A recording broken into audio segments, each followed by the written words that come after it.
my name is Eddie Tofpik.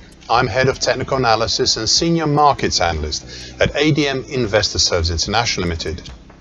As is usual at this time of year, I stop looking at my daily charts and instead concentrate on the longer term view, using my weekly, monthly, even yearly charts. If you'd like to discuss any of these, I'd only be too happy to hear from you. So let me now introduce today's longer term chart. Today I'll be looking longer term at UK feed wheat. Now for many years this has been one of my favourite, if not the favourite, long-term chart. Why?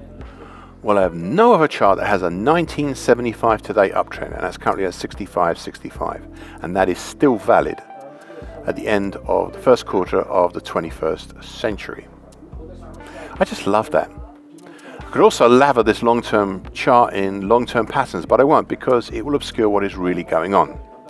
So we'll start with how the market in 2021 dipped from its May 2021 high, making a bull hammer pattern on the low in July that saw a support from both the 2 and 3 year moving averages, currently 182.90 and 212.60 respectively, plus the approach of the market to the 5 year moving average, currently at 202.55.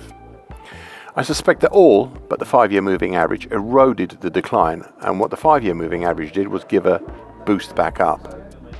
Prices reached a short-term high in November 2021, which at the time seemed extreme, as it was an all-time high back then, but it was the bullish closing long white Mariposa in February 2022, and then the subsequent and substantial gap to the market action that really set the market on its way higher. However, such a steep rise peaks out in May 2022 with a combined key reversal down, bearish engulfing pattern and bearish opening long black Mariposa.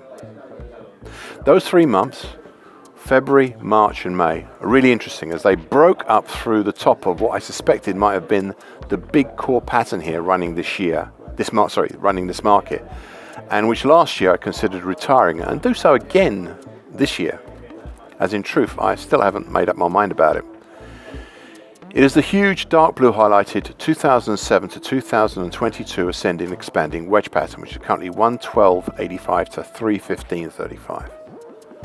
The 2 monthly closes seen above it, despite the strong bearish pattern of the 3rd month, well, they seem to have caused irreparable damage that I do not think may be recoverable. I'll keep it on the monthly chart for another year, but as I said, I'm still considering retiring it.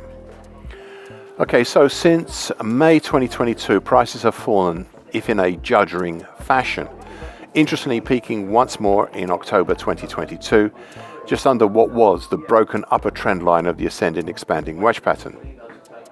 It is this juddering fall that I wish to discuss now. You see, if you look over at Chicago wheat, we have there a very thin, tall, narrow, head and shoulders pattern top formed over 2021 to 2022. None such exists here, or at least I can draw an optimized neckline that disappears through the top of my monthly chart, but it really is way too steep. And, as I said last year, and I quote, I suspect that any that really use it may be chasing shadows here, but it's still there to look at. End of quote. Thus last year I laid up some potential targets below for this pattern. Of a primary target X down in the 193 zone, with a harder, much harder it seems to reach secondary target X1 down in the 143 zone.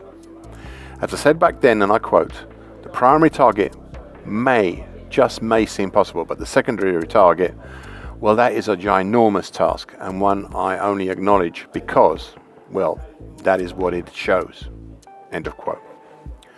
Well, target X was reached in March 2023, and to be honest, in February and March 2024, the market made a concerted attempt at trying down to target X1, but didn't manage to get there, not just yet. What the action over 2023 and also suppose over 2024 did was achieve another target on the downside, and that was target X2 at 171.90.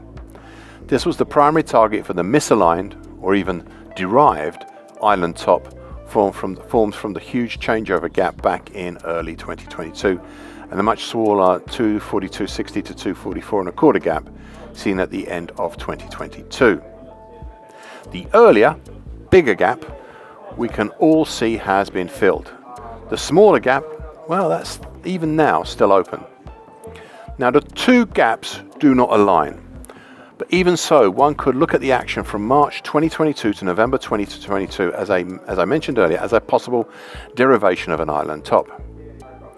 Now when I raised this 2 years ago, some might have said that I was, and I quote, "I am stretching the point," which I am, but that is because I want you to see all the options and opportunities out there. This is not a classic island. But if it were, then a primary potential target X2 on the downside would be in the 171.90 zone, and a secondary, very much harder to reach target X3 would be in the 127.5 zone. End of quote. Well, we still have target X3 live and on my monthly chart.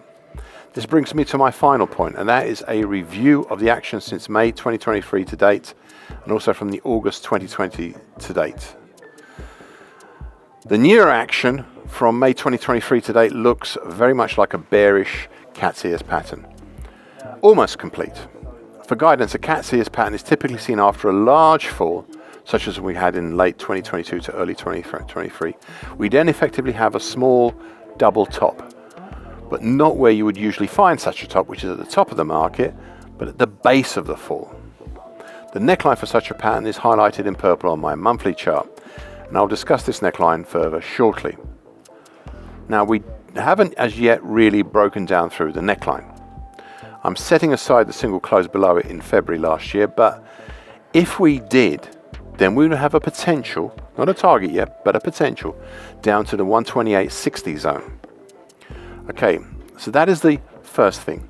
The second thing has more to do with the purple neckline, as it's also the neckline for what looks like a large August 2020 to date complex head and shoulders top. This is a major impacting pattern if it turns out to be true. You see, though we haven't broken down through the neckline as yet, I can still give some potentials below for such a move. Thus a primary huge and thus possibly unlikely potential will be down in the 73.15 zone, close to the 1975 today uptrend, with a secondary target that is not even worth mentioning as it would be below zero. So this pattern may be out there, but it has massive existential threats to this market, whichever way you cut it. The only alternative is to look at this possible head and shoulders top, not as a topping action, but as a head and shoulders continuation pattern, in which case we could see prices stabilize at the neckline before heading higher. I've yet to see proof of this, but till then, watch out for the bearish cat's ears pattern and all the implications of a possible head and shoulders top pattern. Thank you for watching and listening. This annual broadcast gives the essential market patterns and consequences. Please be aware of the risk disclaimer posted both at the front and at the back of this broadcast. Copyright is Eddie Tofpik and ADM Investor Services International Limited. And here comes the final bit.